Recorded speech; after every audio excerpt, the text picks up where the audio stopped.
Hi guys! So, time check, 4:20. Kamusta? Nagluto po tayo ng dinner ngayon, no? Dahil dinner to ng ating asawa. Alam niyo na mga guys, talagang lagi po natin yan siya nilulutuan. Hindi pwedeng hindi mga guys. Kasi baka hiwalayan po tayo, no? Anyway, so right now, niluluto ko yung ground beef mga guys. And then ito po yung mga sauce niya. Para sa asawa ko lang to mga guys, no? And the rest, yung sobra ilalagay po natin sa freezer. Para next time, kung gusto niyo ng spaghetti, no need na tayo magluto ng sauce. Kasi i-heat lang natin yung sauce. So sa mga bagets naman, spaghetti din. Pero meron na po silang ready na sauce na nasa freezer. Pinull out ko lang at ito. Kasi para, yan na yung dinner na rin. Kasi sobra yan last time na nagluto ako ng sauce. Anyway, ito na mga guys. Lutuin na natin ng konti yung ating ground beef. Ayan na siya mga guys. Alam niyo yung asawa ko mga guys, no? Hindi yan mahilig sa may salt kasi nag-change niya siya ng kanyang diet. So, here's yung sauce na ginagamit namin. Lower sodium sauce yan siya. Okay? Ayan. Tapos, although merong mga seasoning mga guys, pero, ayan, oh, nakikita niyo naman siya, salt-free siya na seasoning. So, pwede na to siya mga guys, no? Sa mga gustong wala masyadong salt sa katawan. Ayan. Pwede na yan siya. So, lutuin na natin and then ilagay na yung sauce mga guys, no? So, luto na yung beef natin. Ilagay na natin yung sauce niya.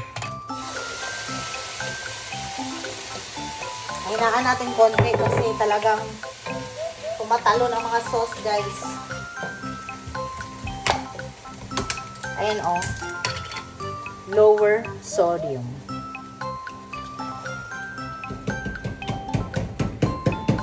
Na yung asawa ko ng kanyang ano ba tawag nito? Diet kasi nga mga guys para din naman sa healthy niya yan yung ginagawa niya. So that's good. Kaya I'm happy for him.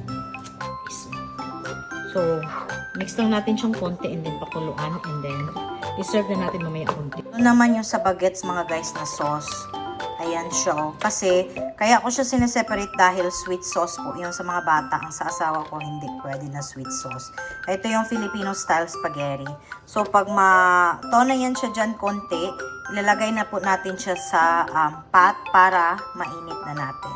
Ayan, and then, ready to serve na ang ating spaghetti for dinner. Mag-ano pala ako mga guys, ititape po natin yung box natin, maya na lang kapag natapos yung sauce natin. Kasi as you guys all know, medyo na-stuck po yung tatlong balikbayan box natin. Natin siyang i-double tape talaga para goods talaga ba at alam natin secure na secure ang ating balikbayan box. Anyway, let's go finish cooking and then I'll get back to you guys later at mag-tape time. Look, oh, nilinis ko pala yung extra room namin guys. Parang tinanggal ko yung mga kalat-kalat dito. Diba, remember before yung previous vlog ko pa. May mga plants dyan ni asawa ko. Tinanim na niya doon mga guys. Nilinis ko kasi, iaayos ko itong aming extra room. Though, meron pa doong hindi yan para dyan. Ito, aalisin to. Kasi nga mga guys, ikikwento ko mamaya bakit kailangan na namin tong ipamigay. And then, ito yung chair ng aking friend. Ilagay ko ito sa garage. And then, ito yung pool. Tatanggalin na yan ng asawa ko dito. And, ayan na nga. Ayan na mga guys, yung balikbayan box natin. So, yan. Tignan nyo yun. Dalawa na sealed na. At saka yung isa. Kasi pipick upin na yan today, mga guys. Aalis na yan dito today. So, dapat i-tape na po natin, mga guys. No? Ito kasi yung mga nadagdag ko. Ito yung last box. Ito yung towel bago binili ng asawa ko sa Tapos dyan, meron pa dyan mga shoes. And then ito shoes. Para naman yan sa tito ko. Kasi nag-request po siya ng shoes mga guys.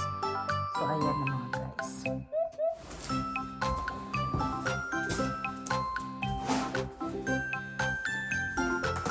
Ay! Easy.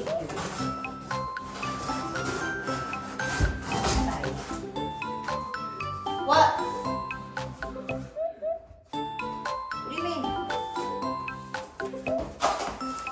Oh my God, guys. Napunit. Okay, I will. Yung asawa ko, guys, oh. Asan ka? Mahal. Mahal ang bugas. Mahal. Mahal kung may dots. Kung walay dots, guys, hindi mahal. Okay. Alright, I will. Max, correct? Yan yung color, guys. Kailangan na po natin yung i-tape ng bongga. Anyway, gawin na natin mga guys.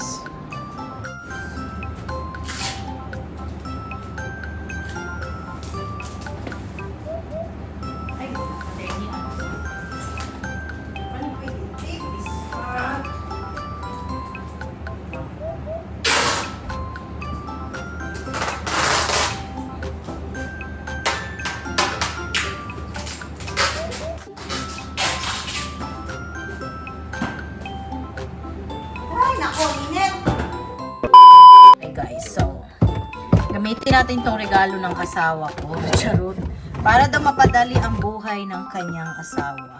I mean, mapadali ang mga gawain ba? Hindi yung mapadali ang buhay, guys. Hindi, wow. Ayan. Yung pasta, ilagay dyan, guys. And then, it's my first time to use this one. So, how many servings? Ng pasta dito, guys. Ito yung ibang stock namin dito, guys. Diyan nakalagay. Meron pa ngayon iba doon. Kaya lang. Ayan, sa mga ref. Ayan. Ito tayo. Maraming kape, guys. Kay kape is life. So, tara. Gawin na natin tong pasta. First time ko yung gamitin. Kaya, siya muna ang magtuturo sa atin. How many is that? Only one. It's enough for you, for kuya, for ate. That's all four? That's for four? Yes. That way we don't, what? Oh, Oh! Fill it. feel it? Feel it? What happened to the scissors that was there? Right here. Why you put them over there, Rose? Oh, I have to put the thing in here, but I'm gonna clean that area first. I already do the rest. Alam niyo na, guys. Just go. Come and open it. Alam niyo na, so dramatic talaga to siya, guys. Open this? Or what? It's open already. Take all of it out. Okay.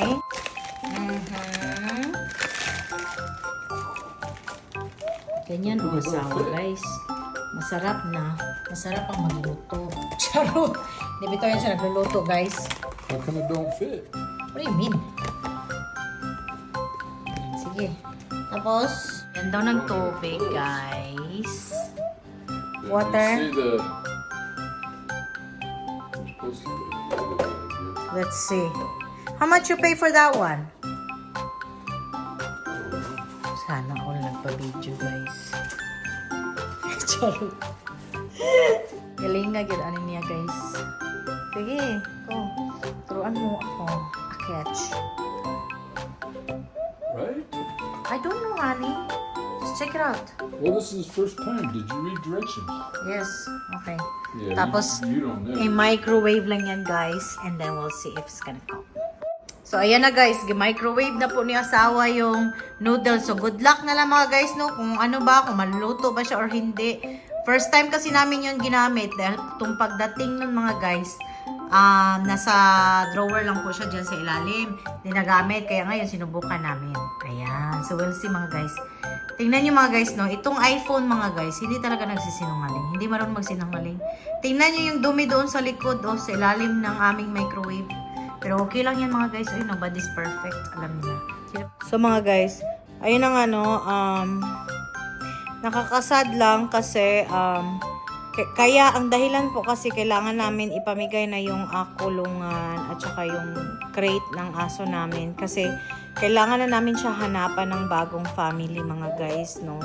Dahil hindi na po kaya ng asawa ko, like, alagaan siya. Dahil nga, sobrang hassle po para sa amin na, alam niyo naman, mga guys, ako nag-work, so si asawa lang andito. Yung mga bagets naman, hindi talaga sila hands-on sa aso.